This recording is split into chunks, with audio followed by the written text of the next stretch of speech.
Hello and welcome to another video. Today I'll be going over this brand new air-to-ground attack helicopter.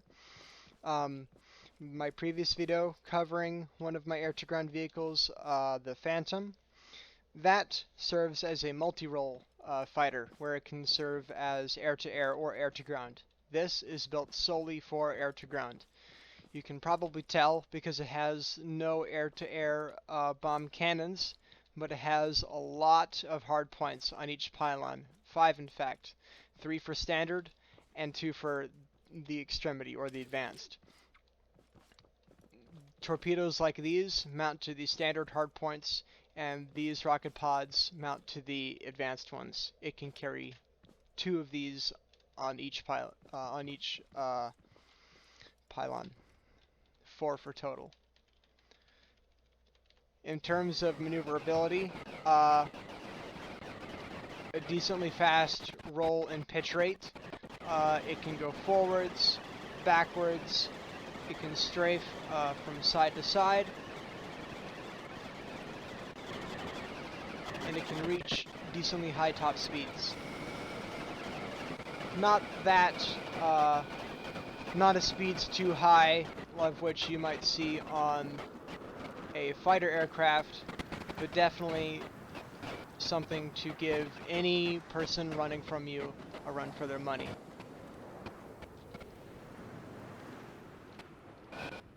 Coupled with its ability to go in reverse, it gives you easily the ability to handle anyone pursuing you and make short work of potentially any fighters following you.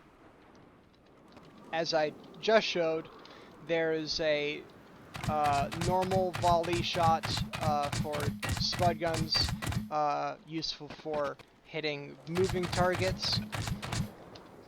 Pressing 7 toggles to a secondary mode where we can now use a more machine gun-like spud gun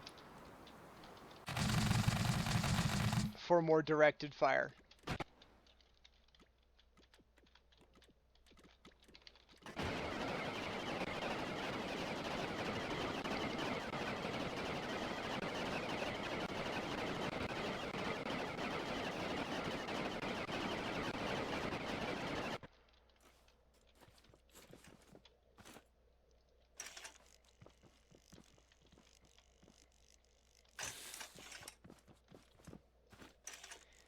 These torpedoes cannot deploy themselves.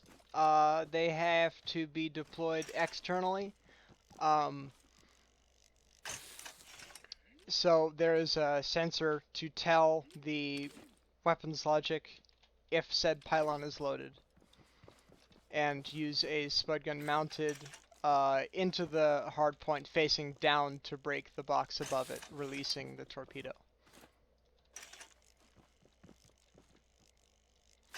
For the rocket pods, there is a potato gun able to free itself.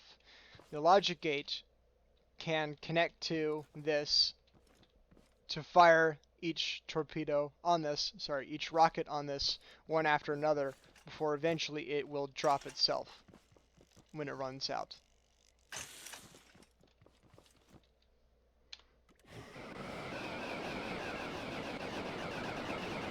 The lights on the sides are able to indicate to the pilot which pylons are loaded and which ones are not. The blue lights there will also give indication of which of the extremity pylons are loaded.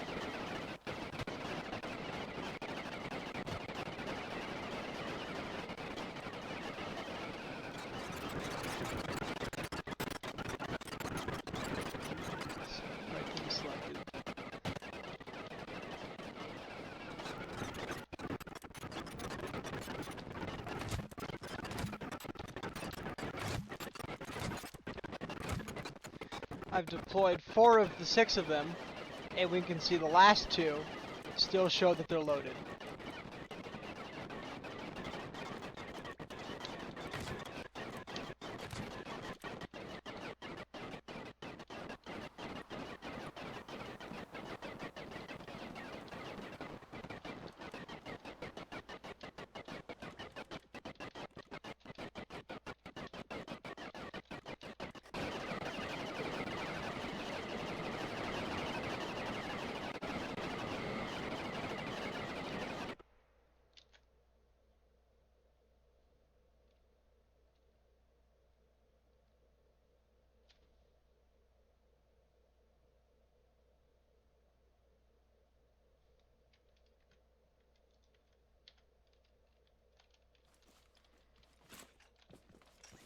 Now we can show the rocket pods in action.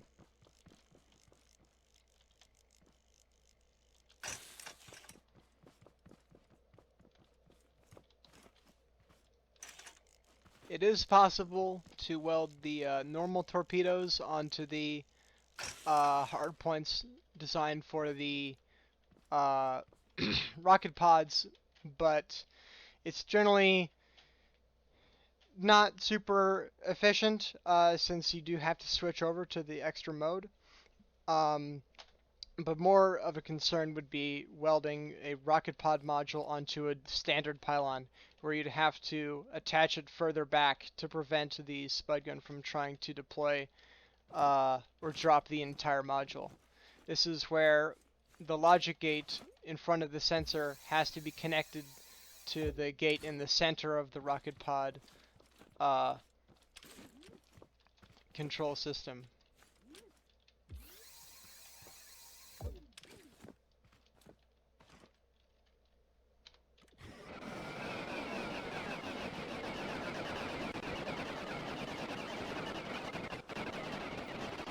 The added weight of these weapons does make the helicopter somewhat sluggish for maneuvering, but it's not a particularly drastic hindrance in terms of mobility. To display the firing order, we can press them like this to deploy them individually. You can see when it runs out of fires, drops the housing, or we can hold it down and it fires all of them together.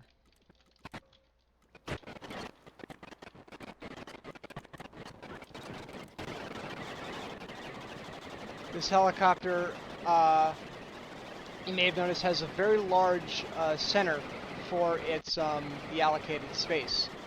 This is because it has a crew compartment. We can open these doors and hopefully have a gunner making short work of any land targets.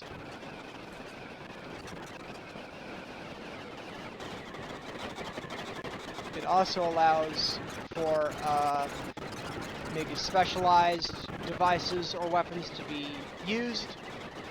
If you have a high power weapon that can't be attached to the pylon, you can have it in here, or say even a small vehicle or even a turret. The doors can be open and closed from the inside or the outside. And that has been the brand new air-to-ground attack helicopter.